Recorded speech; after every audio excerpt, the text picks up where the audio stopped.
Welcome back to our program La Cour des Citoyens. Today we will have a look at the composition of the Court of Justice of the European Union. Our institution is made up of two distinct courts, the Court of Justice and the General Court.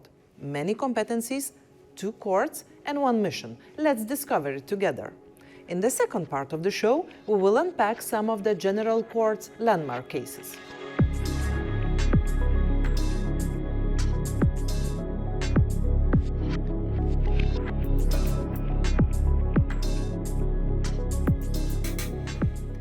As the supreme judicial authority of the EU, the Court of Justice of the European Union here in Luxembourg ensures that EU law is interpreted and applied correctly, in the same manner in all member states and by all EU institutions. It is composed of the Court of Justice and the General Court. The key differences between them lie in their roles, their composition, and the types of cases they handle. The Court of Justice was created in 1952 as judicial body of the European Coal and Steel Community. Since the establishment of the European Economic Community in 1957, the Court's mission has been to ensure that EU law is interpreted and applied consistently across all member states. The Court of Justice has 27 judges, 1 per member state, and 11 advocates general. They are appointed jointly by member states for renewable 6-year terms. The Court of Justice deals with requests for preliminary rulings from national courts seeking guidance on how to interpret EU law, as well as infringement proceedings against member states, certain actions for annulment, and appeals against judgments of the General Court. The General Court was created later, in 1989. Why add a second court? Well, as the EU's competencies evolved and the number of cases increased, the Court of Justice faced a heavier workload. To let it focus on ensuring uniform interpretation of the EU law, a second court, now called the General Court, was created to handle certain type of cases. In particular, the General Court handles cases brought directly by individuals or companies against EU institutions and by member states against the Commission. It ensures that EU institutions respect the law and protect individual rights. Its main areas include competition law, state aid, agriculture, trademarks, and restrictive measures under EU foreign policy. Its decisions can be appealed to the Court of Justice. An important development: the competencies of the General Court expanded at the end of 2024. To balance the workload, the Court of Justice transferred some preliminary ruling requests in 6 specific areas to the General Court. In particular, VAT. To carry out its mission, the General Court has 2 judges from each EU country, totaling 54. They are also appointed for 6 years by member states. Certain judges are elected to act as Advocate General for the preliminary rulings.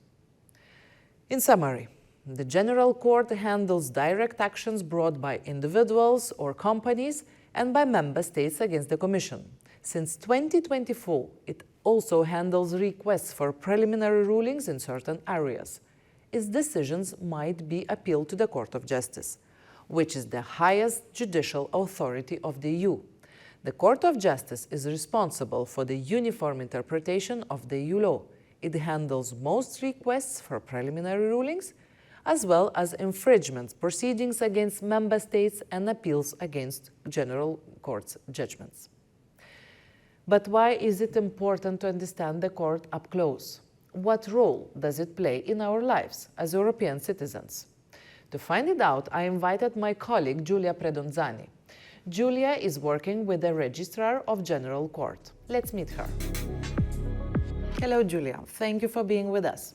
Thank you for having me Now here. that I see you, mi sto chiedendo, ma perché parliamo in inglese? Perché non parliamo italiano in questa istituzione che valorizza il multilinguismo integrale? Molto volentieri, i miei connazionali ne saranno felici. Giulia, il Tribunale sta prendendo delle decisioni che hanno impatto sui cittadini europei. Sì, effettivamente il Tribunale è il garante di una serie di provvedimenti del diritto dell'Unione Europea che hanno il compito e si propongono di avere un impatto positivo nella vita di tutti. È vero che il Tribunale ascolta di ricorsi introdotti da privati cittadini, da imprese o dagli Stati membri, sempre con aventi ad oggetto i provvedimenti delle istituzioni dell'Unione. Quali sono gli ambiti in quali opera il Tribunale? Allora, il Tribunale mi piace ricordarlo rispetto alla denominazione che ha in inglese, che è General Court, quindi siamo un tribunale generalista, però tra tutte le materie credo che il Tribunale sia veramente fondamentale in materia di concorrenza, che è un ambito tutelato dai trattati e dal diritto primario, dove il Tribunale si è fatto particolarmente riconoscere e distinguere nel proseguo della sua storia. Ci puoi dare qualche esempio? Sì, un esempio che mi piacerebbe ricordare oggi qui e che sicuramente farà eco nella mente di tanti cittadini dell'Unione Europea riguarda il mercato farmaceutico. Penso a una serie di sentenze in cui il titolare di un brevetto, che quindi è un'impresa che stava beneficiando del suo sforzo creativo con un diritto di proprietà industriale, ha però concluso degli accordi con delle imprese che stavano sviluppando la stessa molecola, però a livello generico appunto, e per evitare il loro ingresso sul mercato ha concluso una serie di accordi che la Commissione prima e poi il Tribunale ha confermato essere anticoncorrenziali. Che cosa significa? Quando si tutela la concorrenza si tutela ciò che esiste già sul mercato, ma si deve tutelare anche quella che è la concorrenza potenziale. Questi accordi vedevano nel pagamento di queste somme particolarmente importanti un impedimento da parte delle altre imprese, un impegno da parte di queste altre imprese a non accedere nel mercato in questione o a ritardare il loro ingresso sul mercato. In questo senso il Tribunale ha per la prima volta stabilito che questi accordi, ancorché fondati su un brevetto, quindi in linea di principio potenzialmente leciti, avevano invece però un oggetto illecito perché queste somme, unite ad altri fattori, facevano di fatto un ostacolo alla concorrenza e ledevano poi, alla fine di tutta la questione, il cittadino, nel senso del paziente che non poteva beneficiare di prezzi più accessibili a questo farmaco e anche i sistemi sanitari nazionali. Preparandosi per l'emissione mi hai parlato prima delle api, ci puoi parlare un po' di più anche ai nostri telespettatori? Sì, certo, con molto piacere. Anche questo è un ambito molto importante per il Tribunale. E delle api perché? Perché coinvolge diciamo tre settori, il settore ambientale, il settore dell'agricoltura e il settore della sanità pubblica. Si tratta anche qui di una serie di sentenze che il Tribunale ha adottato in seguito sempre a un provvedimento della Commissione. Così come nella causa che vi ho proposto prima, dove c'è sempre un'impresa che in qualche modo si lamenta di alcuni provvedimenti della Commissione, anche qui ci sono state delle imprese che hanno attaccato degli atti adottati dalla Commissione. E cosa ha detto il Tribunale? Il Tribunale ha dato questa volta ragione alla Commissione, non è sempre così, ve lo assicuro, ma in questo caso la situazione era la seguente: la Commissione aveva adottato dei provvedimenti che in sostanza miravano a restringere l'utilizzo di alcuni pesticidi o comunque a vietare poi l'immissione sul mercato di colture agricole che avevano fatto utilizzo di questi pesticidi, dicendo che effettivamente l'agricoltura ha la possibilità di adottare e di utilizzare alcuni prodotti, pertanto con il limite che non abbiano alcun effetto negativo sull'agricoltura, sull'ambiente. In questo caso appunto era stato riscontrata una serie di perdite di colonie di api e poi anche come altra faccia della medaglia sulla sanità dei cittadini, perché ovviamente dai cereali che sono poi raccolti e gli alimenti che sono poi prodotti attraverso questi cereali sui quali erano stati adoperati dei pesticidi ovviamente potrebbero avere delle conseguenze per la salute pubblica.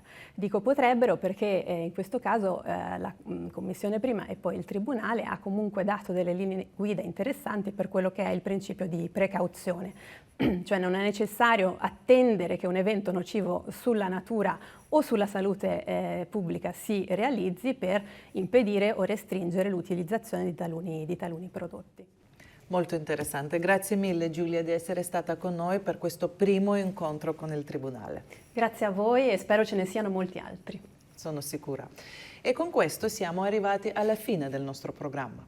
Spero vi sia stato utile per capire meglio la composizione della Corte di Giustizia dell'Unione Europea e le differenze tra le sue due giurisdizioni. Vi do appuntamento al prossimo episodio e invito a ritrovare tutti i nostri programmi sul nostro sito e i nostri canali social. Grazie e a presto.